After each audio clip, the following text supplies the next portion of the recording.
So, Hawk Moon and Narrowboat Daydream have both said to me in various ways, don't be such a lazy bugger, get the petrol tank out and make sure it's okay. And they are right. I mean, they were a lot politer than that as well, but they are right. Because now is the time to get it out, if I'm going to get it out. I'm just going to... Yesterday I went into the boot here, and you can see how much is still there, but basically this was all a golden rust colour because it had been sat in water. But it's also, we can see there's been quite a lot of fixes along the bottom here and all of that, so that's all new metal down there, most of it. So I suspect it's okay, but they are right. I need to get the tank out, check it's okay, make sure it's not rusty on the inside, and then put it back. So that's what we're going to do today.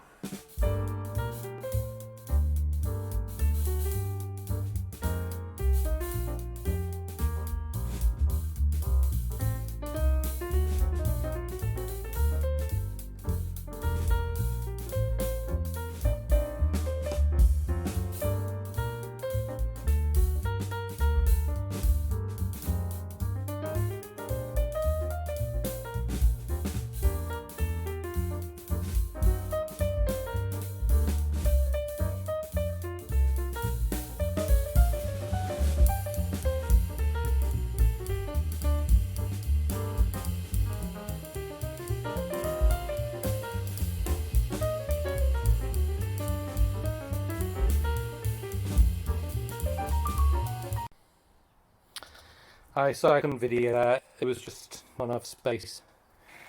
But it all came out, although I'm not sure these came out correctly, since they just completely unscrewed from the boot. I'm pretty sure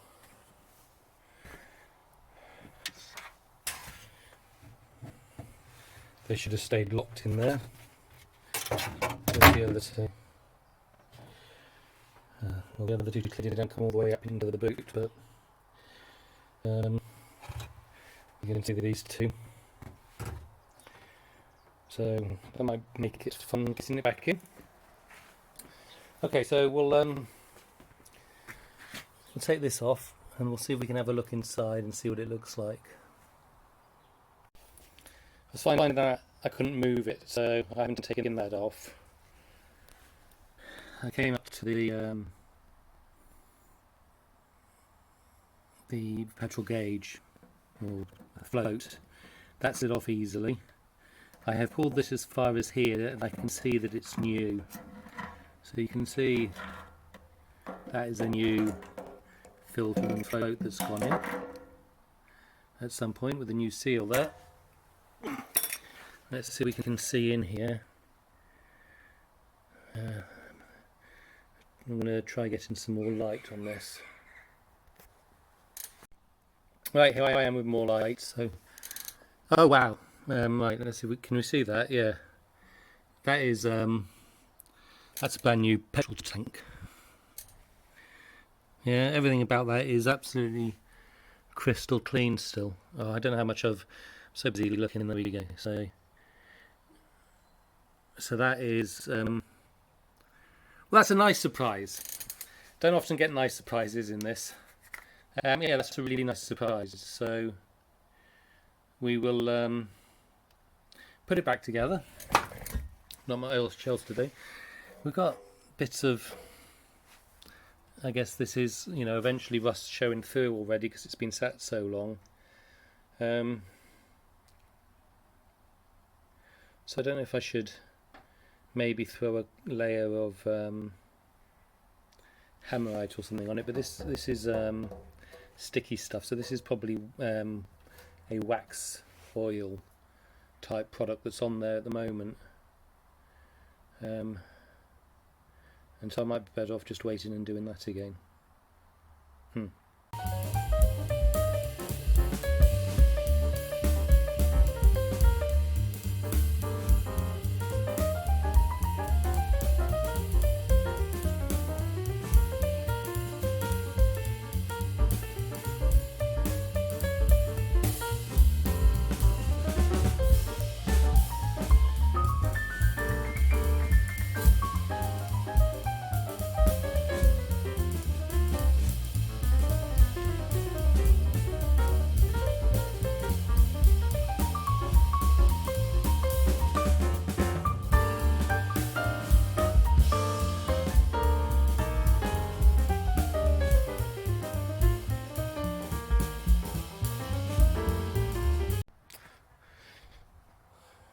So I've taken the bolts out and I've screwed them back into place. And for anyone who was shouting at me before, yeah, obviously 2 of them are in the engine passenger compartment here, 2 of them are in the boot, and then in between we actually have the fuel tank. So I'll just put it back in now. That's all back nicely.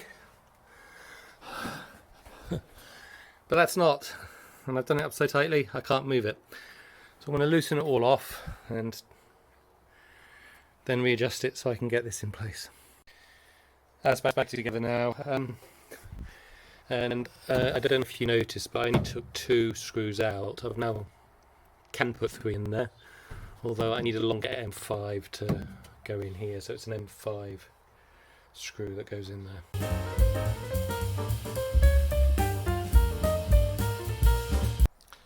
Let's talk paint now. So I've been, well, yesterday, not today. Yesterday I was been doing the petrol tank, but yesterday I started going around filling in pinholes that I could find. And I've done pretty much the driver's side. I need to move over and do the passenger side yet. But it does get us to the point of really, when that's done, talking about paint. So I'm thinking about paint in 3 different ways. I'm thinking about the underneath of the car. I'm thinking about engine bay, passenger compartment and boot. And then I'm thinking about the external. And I'm not planning to take it back to bare metal anywhere. So that's the first question for everybody is that just too lazy, or am I really going to regret that later on? But my intention, to be honest, is with it to take it back, maybe to sand it back with a, I don't know, 320 or a 500 grit, apply high build primer, and then base coat.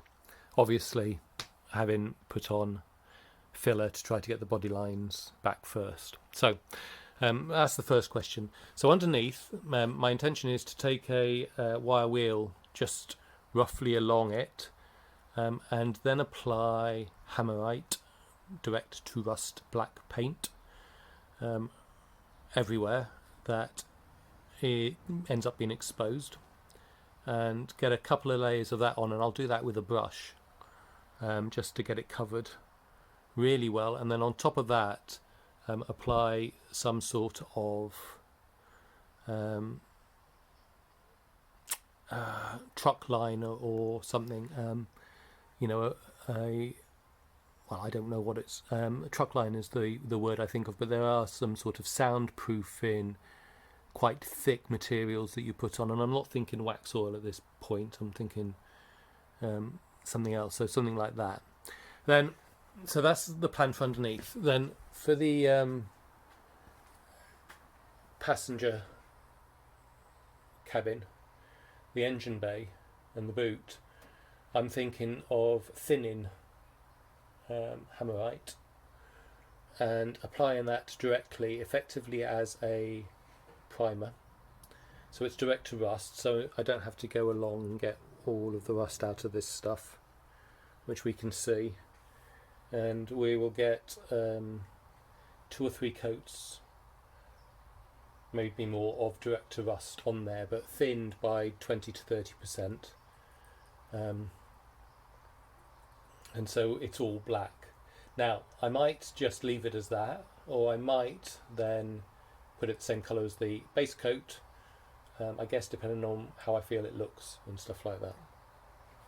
So that would be the boot, the passenger compartment and the engine bay. So it all ends up effectively getting turned to black for the time being. And then for the car itself, I'm planning on taking it back, as I said, maybe with 500 or 320 grit, applying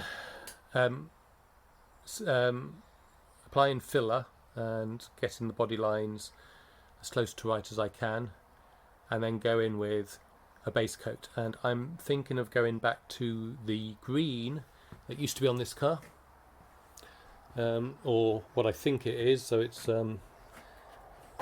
this is probably where we can see it the best. Okay, so this is a kind of I think it's Broadland green, and so I was thinking of taking it back to that. So let's show that nicely here, rather than the red. But I don't really want another red car because I got one. I could go blue. I don't know. I could go bright yellow or something like that. But I quite like the idea of the green with gold, gold go faster stripes and logos and stuff like that. So that is my thoughts. Ah, yes, and then along the sills, much like this site is done, I'm planning to put some sort of probably bring the truck liner, as I was calling it, up that far. Okay, so not over the wheel arch, which they've done here, but certainly over the sills. So that's my thoughts.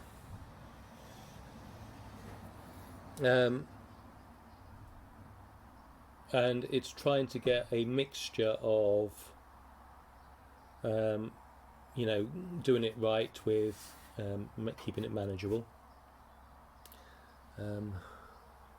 So yeah, and ideally, to be honest, I mean, these have all been painted red, and I think it's meant to be black for the escutcheon or whatever it's called, and silver for the handle. And certainly the bumpers. I mean, the bumpers on this car are currently red, and I think getting those back to black might be nice, but I don't know if that's possible. So that's my thoughts, and I'm going to start that. And well, I'm going to finish the pinholes and stuff, but I'm going to probably not start for a couple of weeks. Although I say that and I feel like getting on with it, but so I haven't ordered the paint yet or anything like that. But what I might do, unless I hear something really quickly, is I might be hitting the engine bay, the passenger compartment, the boot, with thinned hammerite, because you know what I'm talking about and thinking about there. So yeah, let me know thoughts on it all, if you've got strong opinions or knowledge about it, and that'd be great. Thank you.